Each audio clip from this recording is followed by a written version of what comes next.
Alderman Todd. Here. Chairwoman Hubbard. Present. 4 present, you have quorum. And so at this time, I'd like to entertain a motion for the approval of the minutes from the last meeting. Oh, we don't have any. It's You not don't on have- her. I thought this was, oh, okay. I'm sorry, we don't have any minutes, so. At this time, I'd start going through the board bills. Alderman Guenther. Board Bill 25. For Board Bill 25 and 26.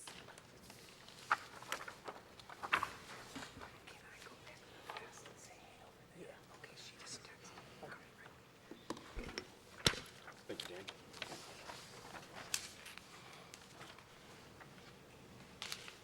There you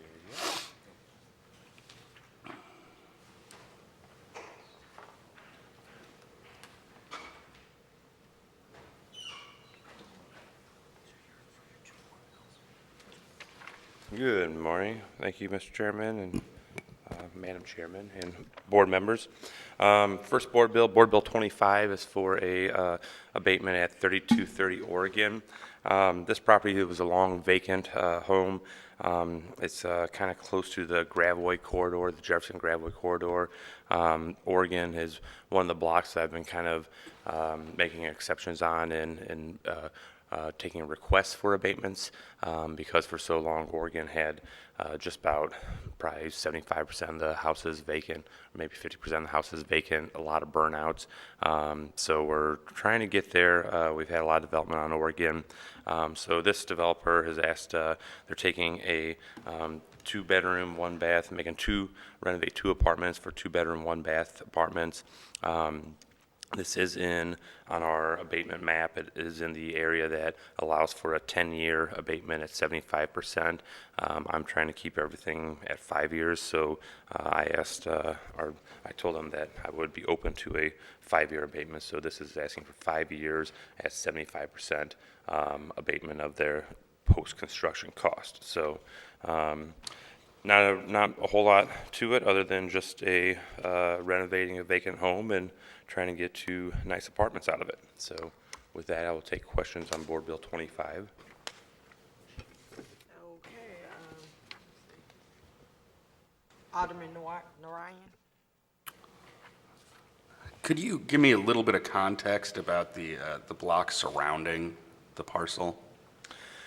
Sure. So this the Benton Park West neighborhood essentially is the triangle of the Cherokee on the south, Jefferson Avenue on the east, and then Gravois is kind of the I guess the northern western part of the triangle. So there are a number of blocks in the Benton Park West area that have seen substantial development. However, I would say the Nebraska, Oregon, Pennsylvania, those 3 blocks are blocks that are on the kind of the further west end of Benton Park West, and they really haven't seen the development that we have on like the Texas, Ohio, Iowa that are closer to Jefferson and closer to the Benton Park West, our Benton Park neighborhoods. So this area is kind of the far west end. So Oregon, Nebraska, Pennsylvania are really the 3 blocks from Gravois south of Cherokee Street that I've been trying to get more development in, and we have quite a bit going on right now, which is good. But yeah, it's Oregon. I think, let's see, last year we had a couple shootings on the block. We've had 2 fires on this block. So there will be another board bill coming later in the year with some burnouts that we're hoping to get developed that will help kind of bring up that area. So yeah, that's Benton Park West End of Benton Park West. And then in your opinion and experience, this development wouldn't happen without some abatement? Yeah, I mean, it's just kind of like Kickstarter to try to get some of the really struggling blocks to be able to draw more development. So yeah, I would. This development probably won't happen for another 10 years or so if we weren't offering some sort of incentive. So Great. Nothing further. Okay. Yep. At this time, I'll go on to Alderman Todd. I know you need some time to look at things, Alderman Combs. So. I don't have any questions. No questions? Okay, I'd just like to, I have one question. So the abatement map called for 10 years, but you are only giving them 5 years at 75%? Yeah, I'm hoping that last year when I was on Neighborhood Development Committee and Alderman Cohen was our fearless leader, we were able to do some really nice work with the map to try to set some kind of, I guess, ceilings on different neighborhoods.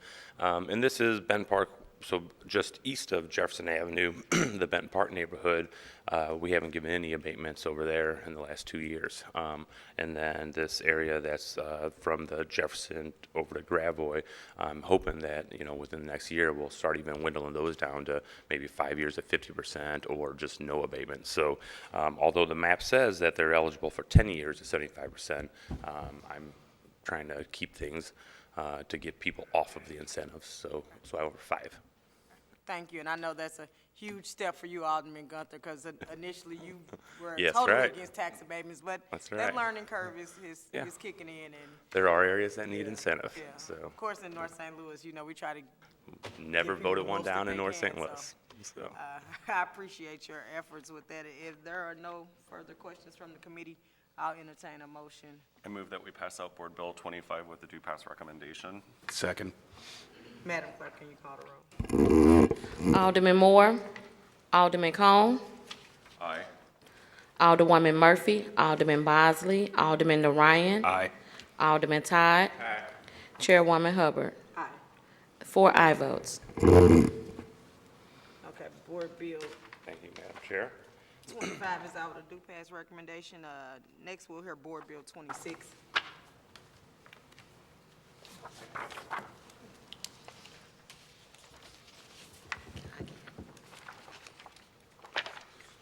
Thank you. Okay, so I'll wait for Board Bill 26 is a little bit different. Board Bill 26 is for 2911 through 2915 Ohio Avenue.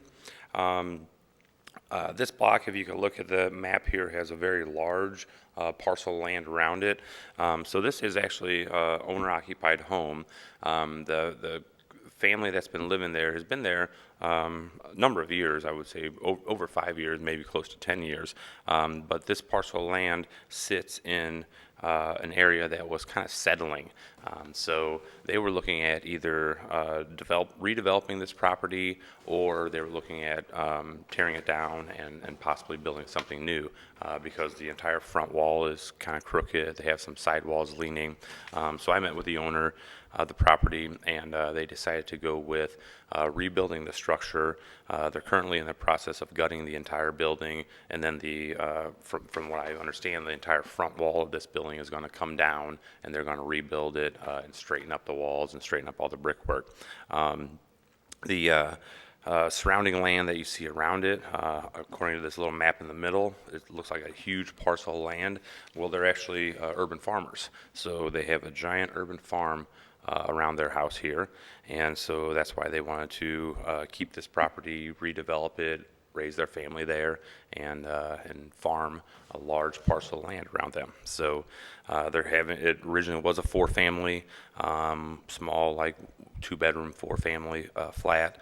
They are converting it into a single-family home to be able to raise their family there and like I said, farm around it. So again, it's in Benton Park West neighborhood. The map allows for 10 years abatement at 95% in this area, but I am offering them 5 years at 75% on this one as well.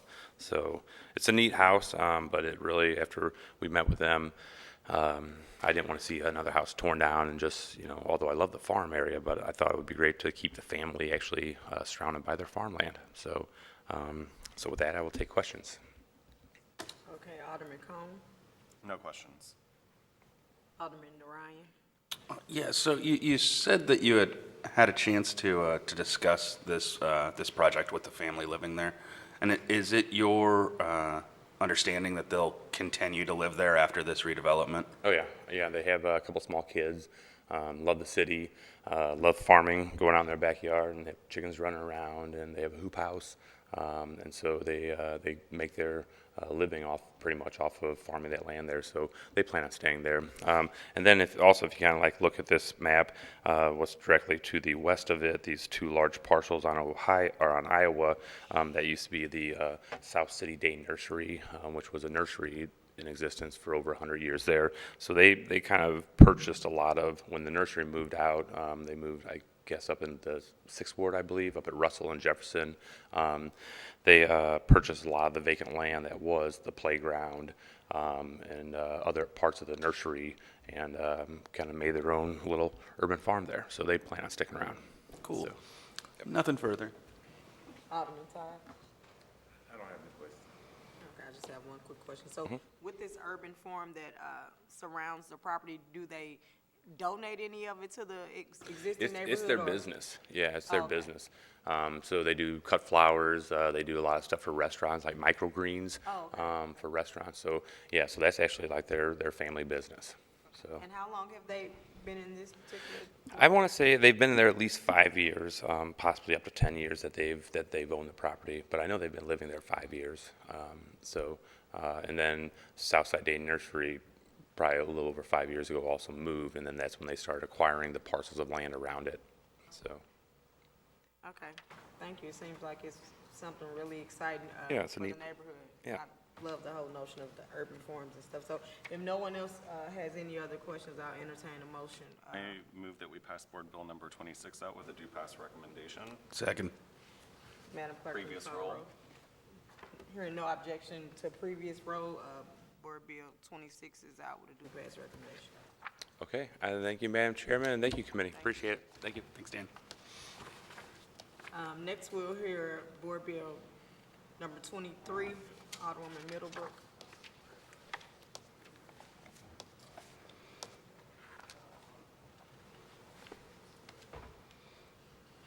Ms. Sharita, I have some handouts.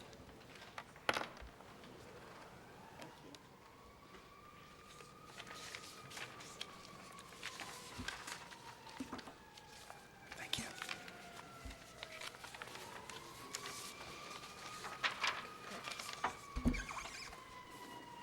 That's a neat building. Good morning. Thank you, Madam Chairwoman and members of the committee. Board Bill 23 allows for up to 10 years at 95% tax abatement for 1920 North Broadway.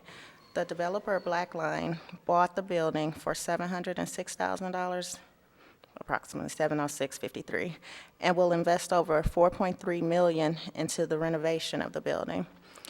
Greater Than Games will occupy 51% of the space and will employ at least 50 people. And Greater Than Games is currently located outside of the city. The building is 136,000 square feet, and there will be 30,000 square feet of office space, 45,000 light manufacturing, and 61,000 warehouse space. I can answer any questions. Okay, Alderman Cone, No questions. Alderman Narayan.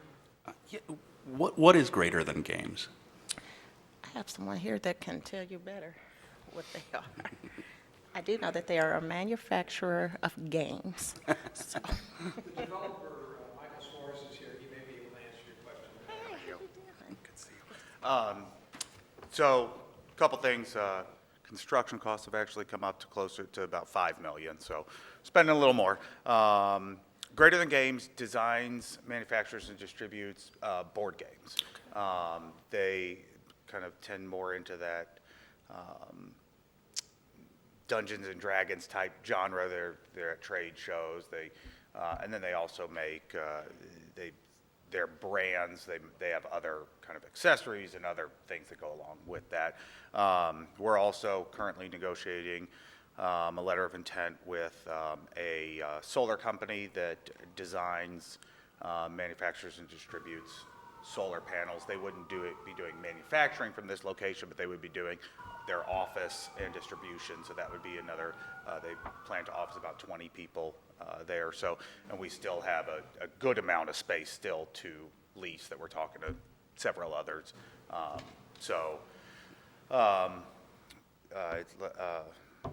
it's a big project that we hope to bring a lot of attention to the North Broadway kind of riverfront industrial corridor, and this is one of a couple projects that we're working on up there. Great, thank you. Alderman Todd? I don't have any questions. Okay, I have a quick question.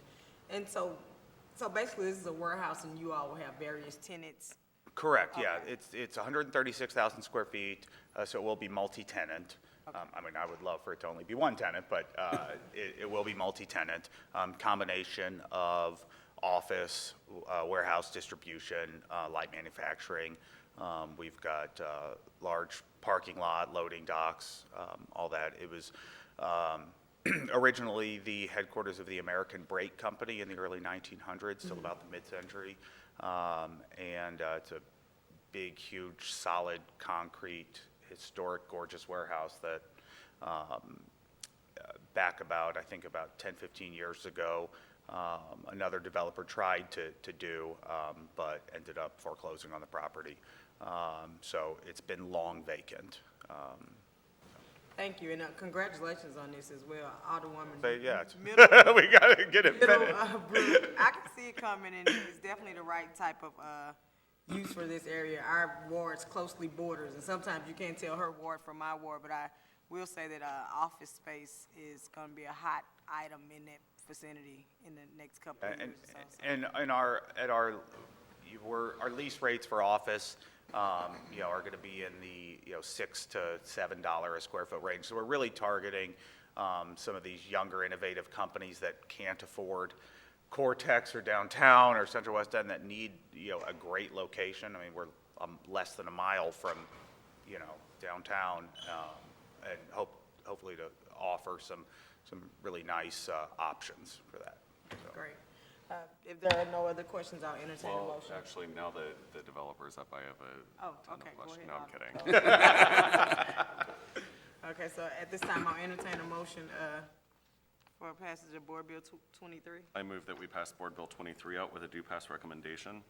Second. Previous roll. No objection to previous roll, so Board Bill 23 is out with a due pass recommendation. Thank you. Thank you.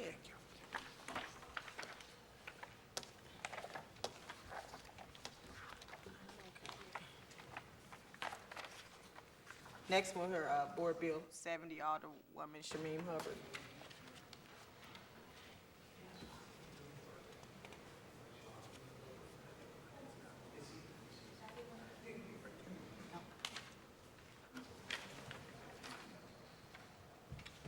Next time, you can just pass it to the clerk and they'll disseminate it. Thank you, Shamim.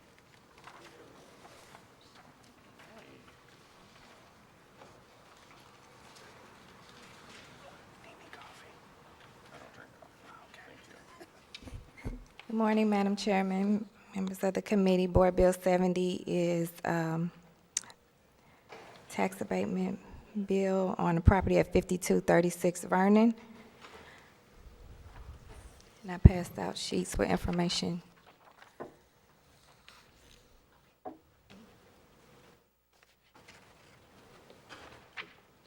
So at this, if you have nothing else to add to the project, we'll entertain questions from the committee. Okay. Alderman Cone? I don't have any questions per se.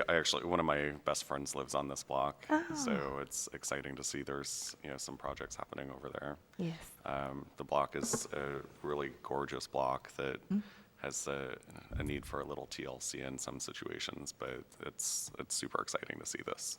Congratulations. Great, thank you. Alderman Ryan? Yeah, this picture here is from 2011. Is the house still in a similar condition? I know that's quite some time ago. Do you know? It's not as nice as this, but it's not bad, Okay. All right, nothing further. Thank you. Alderman Todd? Okay. No question, just a comment. It's always good to see abatements being given in this way to areas that desperately need it, so I congratulate you on your efforts. Oh, yeah. Thank you. And so if there's no other questions for the committee, I'll entertain a motion for. I move that we pass Board Bill 70 out with a due pass recommendation. Second. Previous roll. Hearing no objection to previous roll, Board Bill 70 is our due best recommendation. Thank you.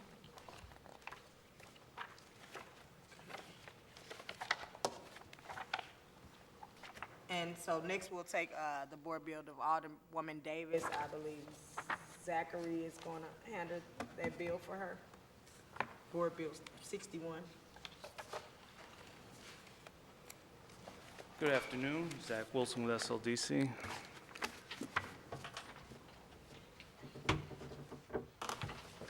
This Board Bill 61 is just a blighting bill.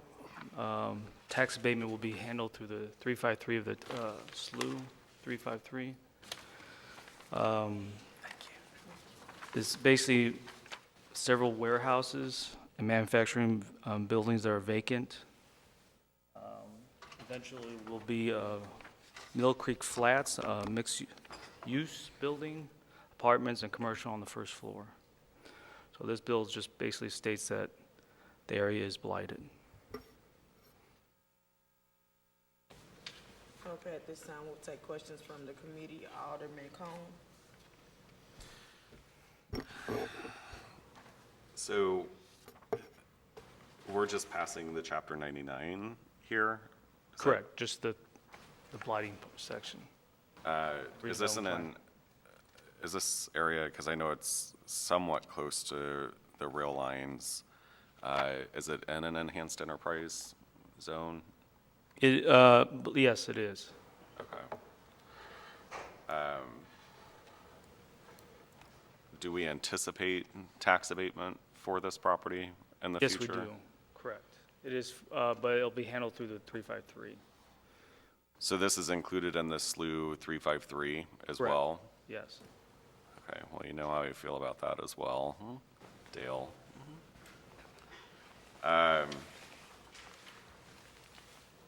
So if the 353 is,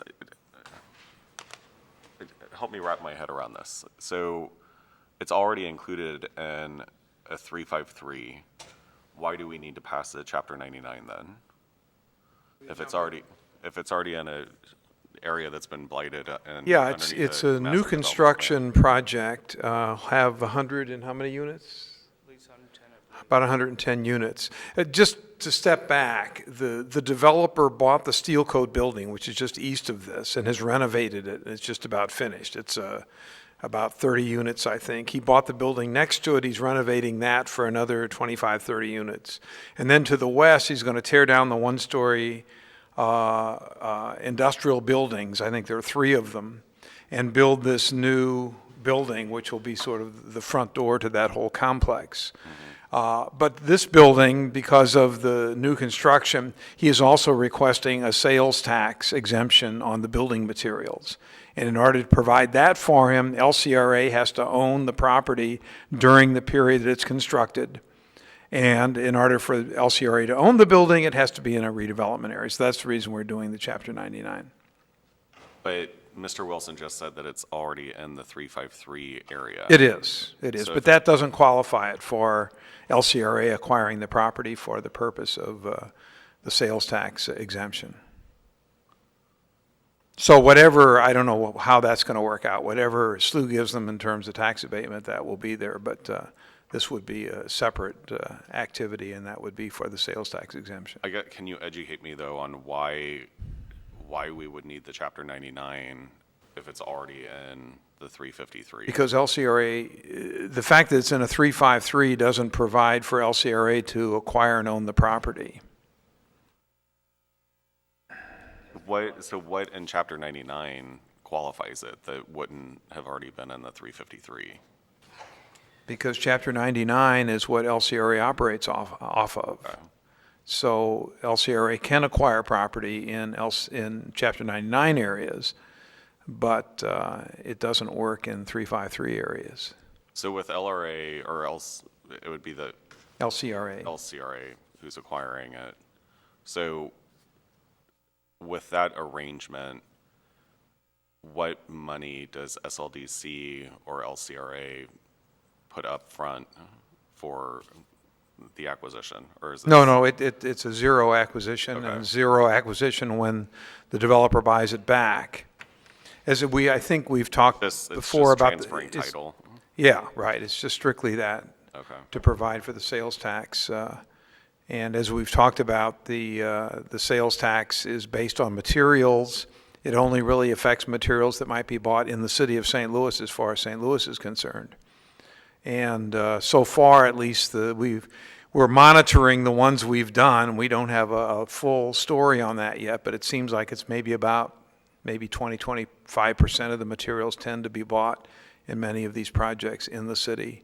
So the rest of the sales tax that's exempted is from outside the city, materials bought outside the city.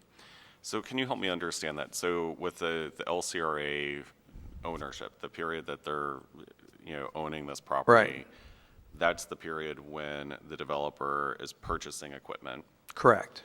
And so because it's currently owned by LCRA. Right, we're tax exempt, it basically and is a therefore you don't have to pay tax-exempt taxes purchase. on that building materials. Okay.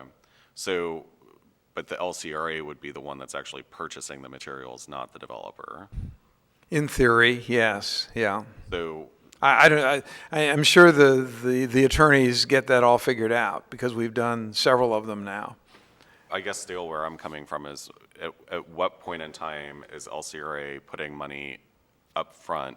Oh, they don't into a put any project? money into it at all. Or is there an escrow account that's established where the developer is putting money into that, No, neither thing happens. So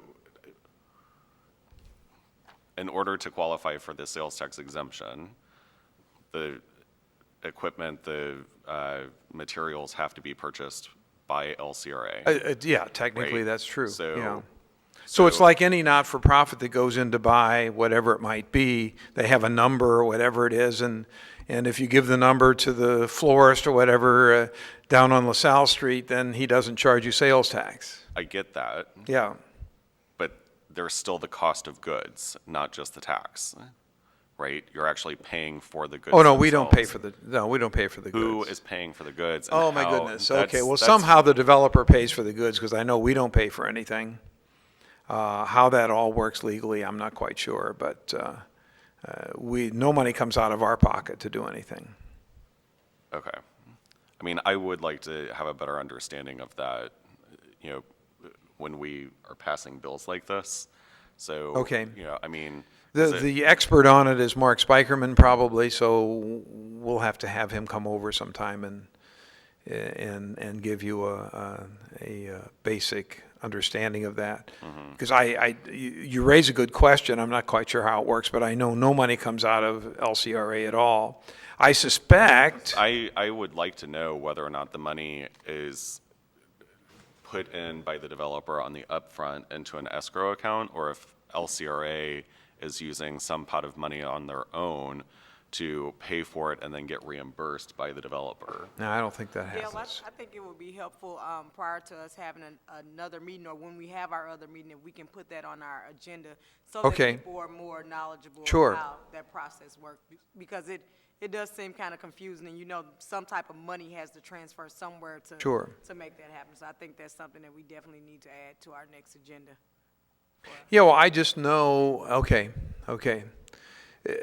I'm just thinking about, my wife is part of a not-for-profit organization that I used the flower area in LaSalle Park, not LaSalle Park, but on LaSalle Street. And I know that if she's buying something for this organization, which is tax exempt, she simply gives the vendor that number, even though she's paying for whatever the product is, and then no sales tax is provided. And I assume this is probably the same arrangement, but I cannot tell you for sure.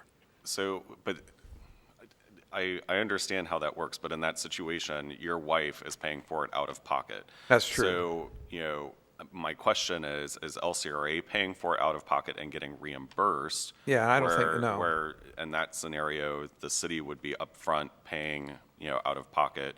Or is it the developer who is either purchasing it with some sort of certificate, that allows for exemption? I don't see how that I would like to have an understanding. No, of that's how- good. That's good. Yeah. And you're raising a question that I do not know the technical answer to, Yeah. but I see your point, and I suspect that's the way it works, that I know LCRA doesn't put any money into it. And I suspect the developer just buys the product, whatever it is, but doesn't have to pay sales tax on it, but I don't know the details. Yeah,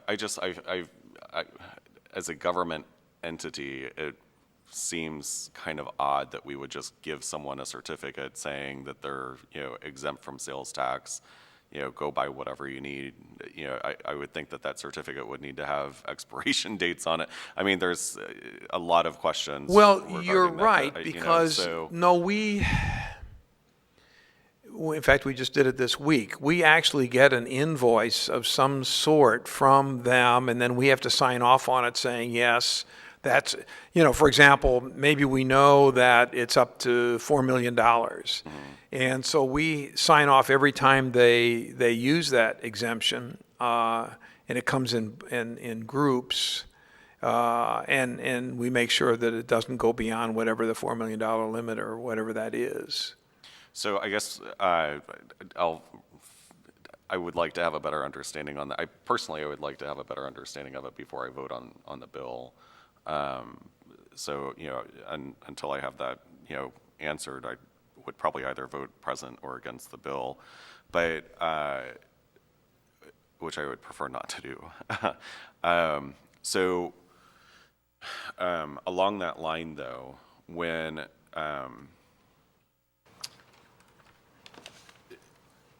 I've had conversations with Michelle Stuckey about similar types of projects where, an exemption might be required, generally speaking, she says that, if it's under $5 million in materials, then it's not really worth going through the process. I think it was $5 million. So, yeah, so, I mean, do we have an estimate in terms of how much they're going to be receiving in tax exemption from the sales tax? What's the overall development cost? Do you remember? 25.9 million. Yeah. I mean, it seems to me like when we talked about it, that about 40% of that was building materials. So that About means it 12 would be a million. little bit, around 10 million or something like that. Okay. So 10 million, and then what the sales tax is, I mean, it varies throughout the city. Yeah, but, right, 8 to 10%. Yeah, okay. I mean, that's a pretty nice chunk of change. I don't have any further questions. Alderwoman Thank you, Murphy? Madam Chairwoman. Alderman Narayan? Yeah, do you know how long this parcel has been vacant for? Not very long. There's a little piece of it that they've just moved out of, or they're supposed to maybe this week or something. Most of it's been vacant for a while, but there's a little piece of it that had some occupancy. All right, nothing further. Alderman Todd? I don't have any questions. Okay. I have one question. So when you structure these development deals like this, is this something that the developer brings to you regarding a sales tax exemption, or is it an added incentive that you all put forth to try to package it all together? How does that process Well, in this work? case, the developer brought it to us. He indicated, he's doing a number of projects around the city, but he indicated this one that the cost was extremely high, and therefore he would like to have, and so it went through the LCRA board, and they recommended approval of it. And it will be coming back to the LCRA board again when we approve a specific development agreement, to provide for this. But the preliminary concept was approved by the LCRA board.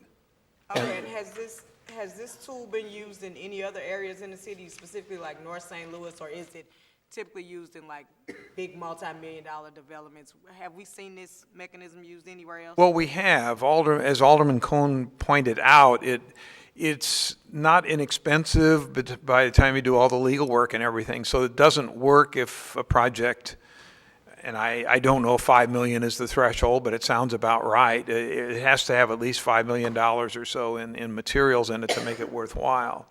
So a small project would really not benefit because they'd spend as much money doing it as they would save.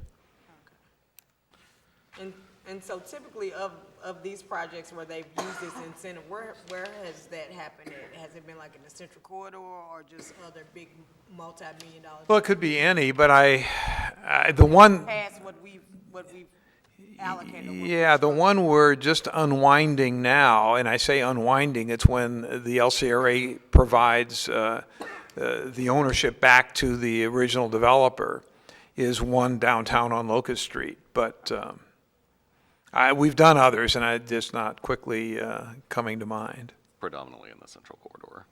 Probably so, because most projects that are in the $20 million range are that. I understand that, and I just know that, like in my ward, specifically downtown and other areas that are coming up in the Fifth Ward, there are multi-million dollar developments, and I was just wondering if this is something that could be used as well. I know one in your ward is the Last Hotel. Okay. Yeah. Okay. Oh, so they did use it. I They know did. that they had a SID and a TIF and all that stuff. Yeah, So okay. they did, because that's another one we're just about to unwind, because apparently it's just about finished. It is.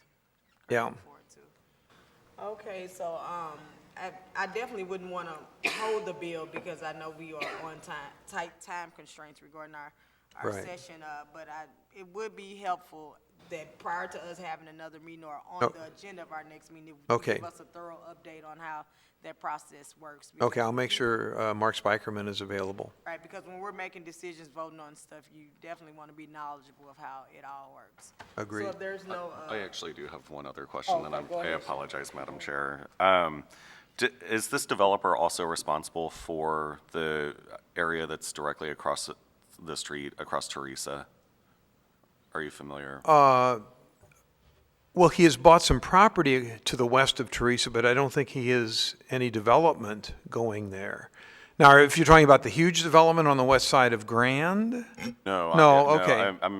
The reason I'm asking, Dale, there, at Teresa and Shodo, there used to be a gay nightclub. Right. That played a pretty significant role in local LGBT history here. So, if they're talking about demolishing that, I don't know if that's one of the parcels he's acquired or not. okay. I mean, I would like to have a conversation with the developer at some point in time about Okay. that as well. Okay, Yeah. Okay. Yeah. Great, thank you. thank you. I have no other questions, Madam Chair. Thank you for indulging me. I'll entertain a motion for passage of Board Bill 61. I move we pass Board Bill number 61 with a due pass recommendation. Do I have a second? Second. Okay, second. Okay, Madam Clerk, will you please call the roll? Alderman Moore, Alderman Cone, Pass. Alderwoman Murphy, Aye. Alderman Bosley, Alderman Ryan. Boy, that was Bosley. Oh, okay. Threw his voice over there. Alderman Ryan, Present. Alderman Todd. Chairwoman Hubbard, Aye. Alderman Cone. Present. That's 4 aye votes and 2 present.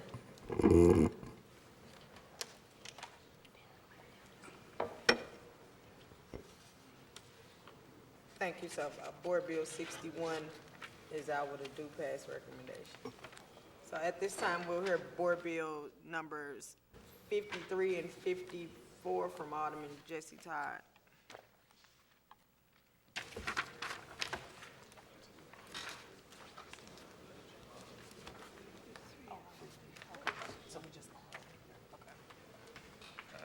She texted me. She just said she had something come up that she wants to help, so. You can just pass it to the clerk. She'll pass it.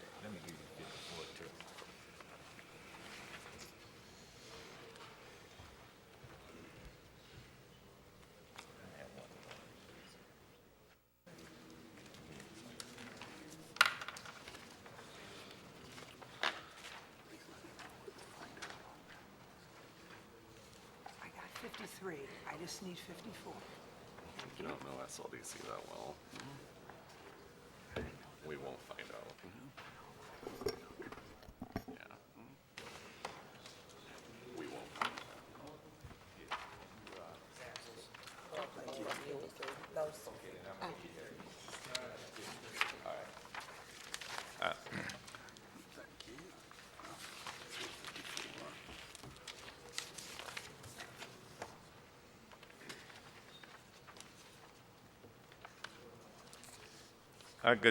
Good morning, committee people and chair, woman.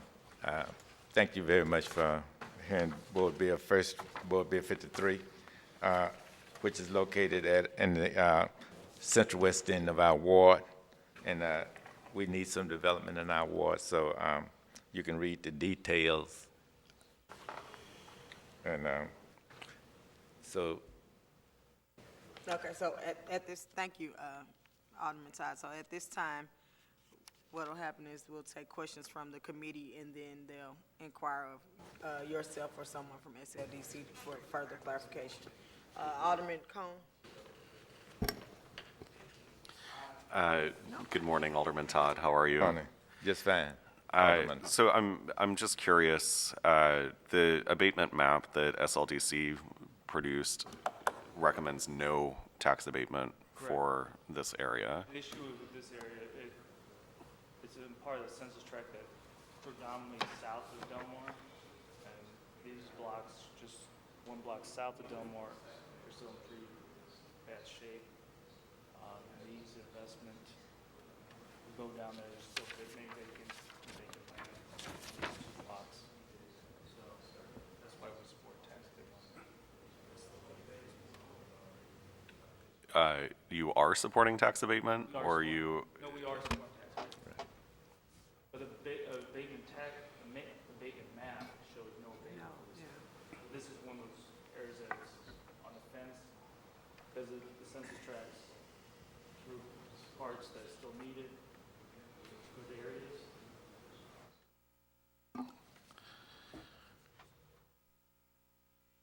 So, my brother used to live over at Olive and Walton, and I dated a guy that lived at Walton and McPherson, one block below that, basically.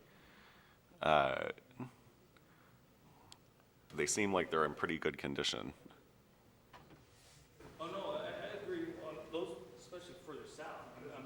I'm talking like one street over, and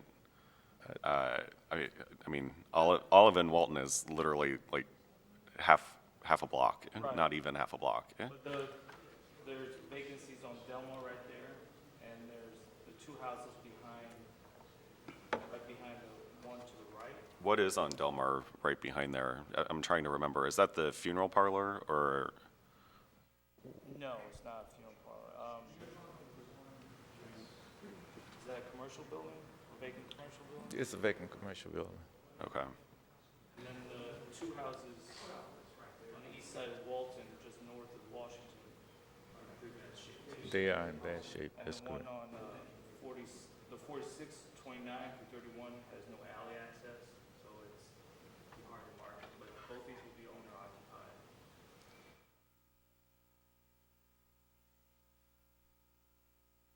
So we kind of looked at several things. There's no alley access for that. There's vacancy in the back of 46, 29 to 31. There's some vacant lots. 4715 was vacant. And there's several vacancies closer to at this northwest corner of Washington. So, what are they looking at selling these properties for after their rehab then? They claim they're going to live. So these are going to be owner-occupied developers. Okay, I feel a little bit more comfortable with that, but, simply for the fact that there wouldn't be a development fee,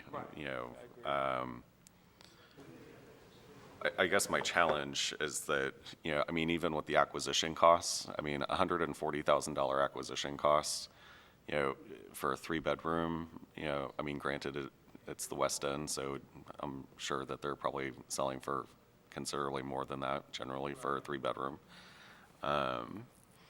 You know, I mean, I don't know about the rest of you, but down in Dutchtown, you know, my boyfriend just bought or has under contract a 3-bedroom, 2-bath house for $60,000 basically. So, which needs some TLC, probably, you know, not $100,000 worth, but, you know, I mean, I wouldn't be recommending, you know, tax abatement for something similar in an area that probably arguably needs more incentives than the Central West End. So I'm a little challenged by this, you know, just because the abatement map recommends nothing, and I understand that, you know, the contention, you know, that it includes areas that are in need. You know, if this was on Del Mar or north of Del Mar, I could certainly understand that, but it's on, you know, it's on Washington. You know, I guess the argument could be made that they are owner-occupied developments, and you know, they're putting their own blood, sweat, and tears into that, and whatnot. But man, that's a challenge.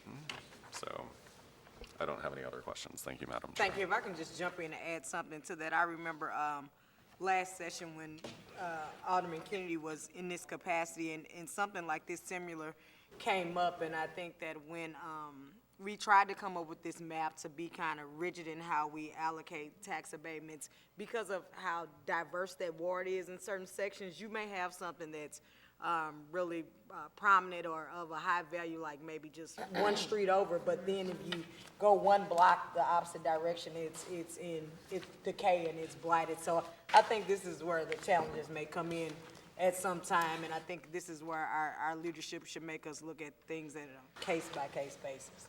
Oh, I completely agree. And I remember that specific situation too, because that was a property that was immediately adjacent to a commercial strip mall. It was right near the Schnucks. Wendell, yeah. It was, you know, right behind the Schnucks development area. So, you know, I mean, I very much remember that.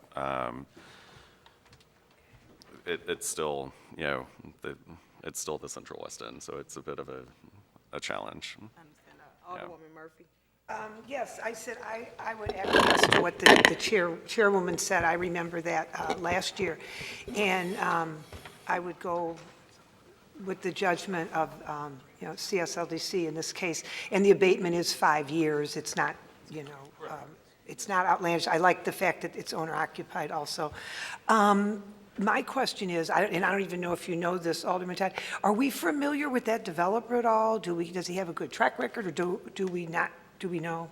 I don't know. We don't know anything? They're both first-time developers. Oh, okay, They're going to okay. live at both properties. So that'll be interesting to keep an eye, okay, to keep an, okay, very good. That's all. No more questions. Thank you.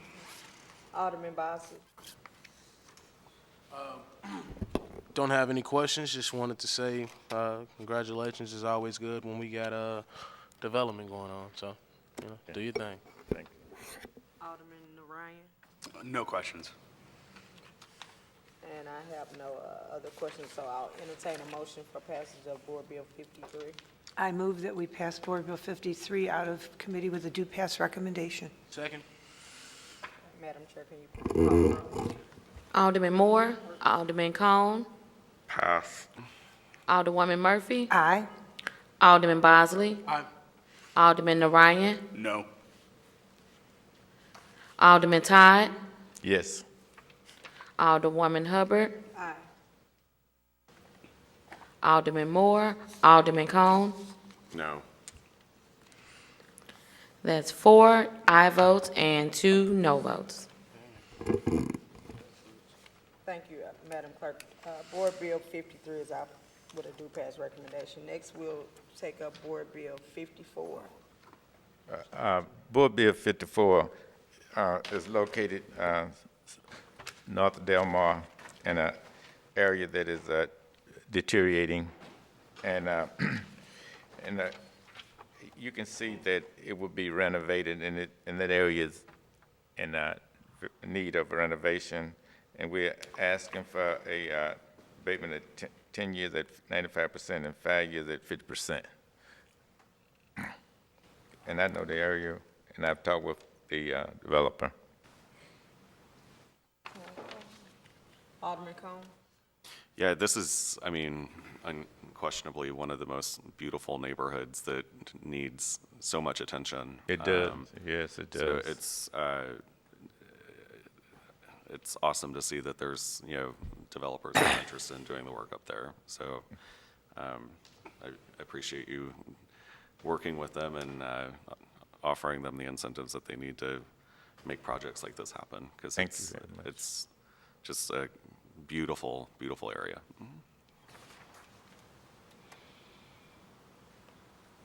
Alderman Murphy? Yes, I agree. I'm glad something's going on up there. Is this going to be owner occupied or do Yes, it's they? gonna be Oh, owner-occupied. very Yes, good. it is. That's even better because it says 5 bedrooms, 3.5 bath. That's going to be quite a show place. We sure will. Thank you. Alderman Narayan? No. I'm sorry, Alderman Bosley? No questions. That's Alderman amazing. Narayan? No questions.